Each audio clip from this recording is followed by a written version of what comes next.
वर्ष 2026 मधील पहिला आणि अत्यंत शुभ असा गुरुपुष्यामृत योग 23 एप्रिल रोजी येत आहे. ज्योतिषशास्त्रात या योगाला सर्व कार्यासाठी सिद्धिदायक मानले जाते. आजच्या या व्हिडिओमध्ये आपण पाहणार आहोत हा योग इतका महत्त्वाचा का आहे, देवी लक्ष्मीला हा योग का प्रिय आहे, या दिवशी देवी लक्ष्मीच्या लक्ष्मी प्राप्तीसाठी कोणते विशेष उपाय करायचे आणि सर्वात महत्त्वाचं या दिवशी एक अतिशय प्रभावी असा हा उपाय आपल्याला करायचा आहे. या उपायामुळे घरात चहूबाजूने पैसा येईल, जन्मोजन्मीचे दारिद्र्य संपून जाईल, शत्रू संपेल. असा हा प्रभावी उपाय कसा करायचा याबद्दलची संपूर्ण माहिती आज या व्हिडिओमध्ये मी तुमच्यासोबत शेअर करणार आहे. त्यामुळे तुम्ही हा व्हिडिओ स्किप न करता शेवटपर्यंत नक्की पहा. जर या चॅनलवरती नवीन असाल तर चॅनलला सबस्क्राईब करा आणि असेच माहितीपूर्ण नवनवीन व्हिडिओ पाहण्यासाठी बेल आयकॉनलाही प्रेस करा, म्हणजे जेव्हा कधी मी नवीन व्हिडिओ अपलोड करेल त्याचं नोटिफिकेशन सर्वात अगोदर तुम्हाला भेटेल आणि तुम्ही एक पण व्हिडिओ मिस करणार नाही. त्याचबरोबर कमेंटमध्ये श्री स्वामी समर्थ लिहायला अजिबात विसरू नका. पुष्य नक्षत्र हे सर्व नक्षत्रांचा राजा मानले जाते. जेव्हा हे नक्षत्र गुरुवारी येते तेव्हा गुरुपुष्यामृत योग तयार होतो. या दिवशी केलेले कोणतेही शुभ कार्य, गुंतवणूक किंवा खरेदी अक्षय फळ देणारी ठरते. सोने, चांदी, जमीन किंवा नवीन वस्तू खरेदी करण्यासाठी हा वर्षातील सर्वोत्तम मुहूर्त आहे.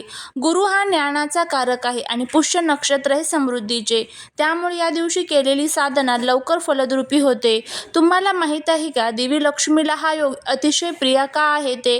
पौराणिक कथेनुसार समुद्र मंथनाच्या वेळी जेव्हा देवी लक्ष्मी प्रकट झाली तेव्हा पुष्य नक्षत्र होते.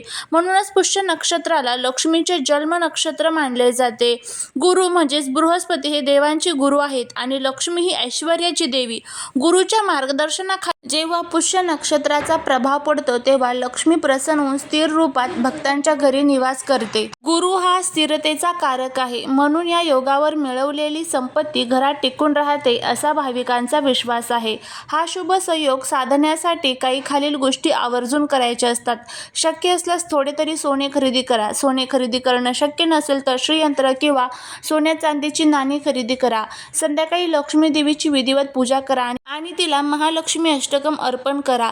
गुरु हा विष्णूचा अवतार मानला जातो, त्यामुळे विष्णू सहस्रनामाचे पठण करणे अत्यंत फलदायी ठरते. या दिवशी पिवळ्या वस्तूंचे म्हणजेच डाळ, गूळ, पिवळे वस्त्र दान केल्याने गुरुग्रह बलवान होतो असे देखील मानले जाते. 23 एप्रिल 2026 रोजी केवळ गुरुपुष्यामृत योगच नाही तर इतरही काही अत्यंत शुभ आणि दुर्मिळ योगांची मालिका तयार होत आहे.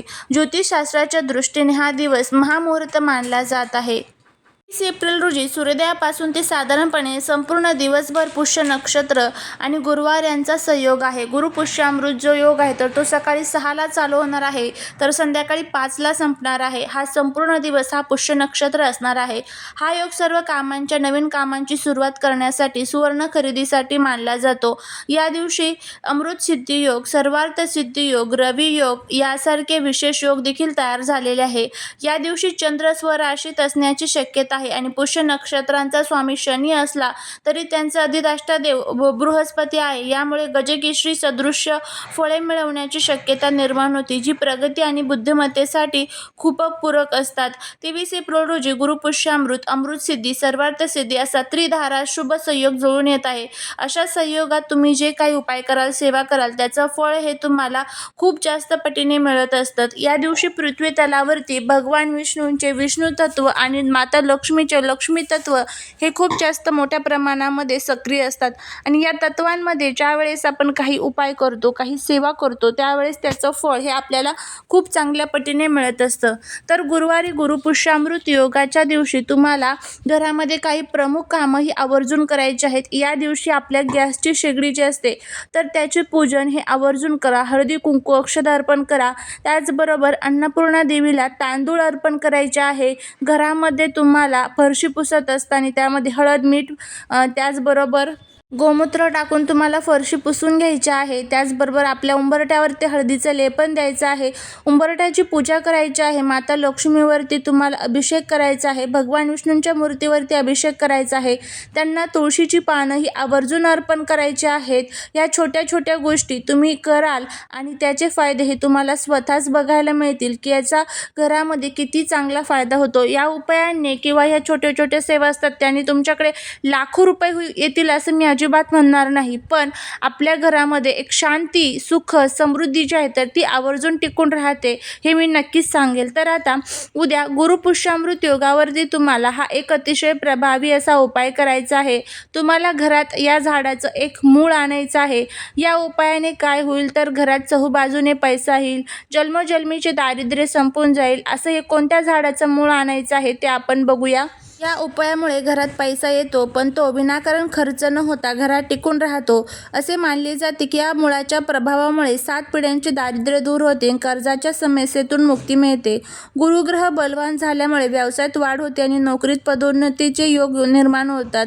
घरात सकारात्मक ऊर्जा वाढल्यामुळे उत्पन्नाचे नवीन स्रोत निर्माण होतात.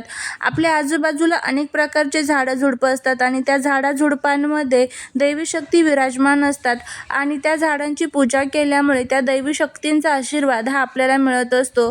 तर बघा कोणत्या झाडाचं मूळ आपल्याला आणायचं आहे ते आपण बघूया.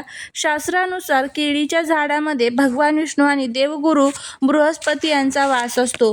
गुरुपुष्यामृत योग हा विष्णू आणि लक्ष्मीच्या आशीर्वादाचा दिवस आहे. केळीचे झाड हे शुभता, समृद्धी आणि वृद्धीचे प्रतीक आहे. या दिवशी या झाडाचे मूळ शास्त्रोक्त पद्धतीने घरी आणल्याने घरातील नकारात्मकता नष्ट होते आणि गुरुग्रहाचे बळ वाढते, ज्यामुळे आर्थिक मार्ग मोकळे होतात. त्यामुळे आता हा उपाय कसा करायचा ते आपण बघूया. उपाय करण्याची पद्धत, यासाठी तुम्हाला सकाळी लवकर उठायचं आहे.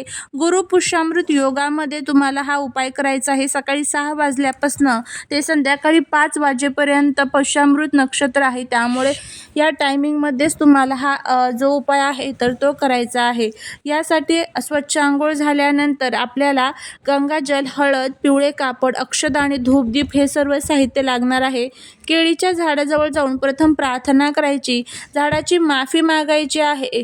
त्यानंतर झाडाला हळदी, कुंकू, अक्षता आणि पाणी अर्पण करायचं आहे आणि माफी मागून थोडेसे मूळ कापून घ्यायचे आहे. झाडाला इजा होणार नाही याची काळजी घ्यायची आहे. हे मूळ घरी आणल्यावर ते स्वच्छ पाण्याने किंवा गंगाजलाने धुवून घ्यायचे आहे. त्या मुळाला हळद कुंकू लावून त्याची मनोभावे पूजा करावी. त्यानंतर हे मूळ एका पिवळ्या कपड्यात गुंडाळावे. हे पिवळ्या कपड्यात बांधलेले मूळ आपल्या घराच्या तिजोरीमध्ये किंवा जिथे तुम्ही पैसे ठेवतात त्या ठिकाणी तुम्हाला हे मूळ ठेवायचे आहे. 23 एप्रिलला वर्षातील पहिल्या गुरुपुष्यामृत योग आहे. जर तुमच्या घरात पैसा टिकत नसेल किंवा गरिबी पाठ सोडत नसेल तर केळीच्या झाडाच्या मुळाचा हा एक छोटासा उपाय तुमचे नशीब पालटू शकतो. केळीच्या झाडात साक्षात भगवान विष्णूंचा वास असतो. केळीच्या झाडात भगवान विष्णूंचा वास असल्यामुळे पुष्यामृत नक्षत्रावरती आपण जर हे मूळ घरात आणलं तर साक्षात देवी लक्ष्मीला आपल्या घरामध्ये निमंत्रण देण्यासारखा हा उपाय असतो. हा उपाय श्रद्धेने करा आणि बघा तुमच्या आयुष्यात धनधान्याची कशी भरभराट होते. फक्त कुठेही अविश्वास न दाखवता हा उपाय करा. हा उपाय करत असताना एक छोटासा भाग लक्षात ठेवा की झाडाला इजा न पोचता अगदी छोट्याशा मुळाचा तुकडा जो आहे तर तो तुम्हाला आणायचा आहे. करून बघा, फायदा होईल.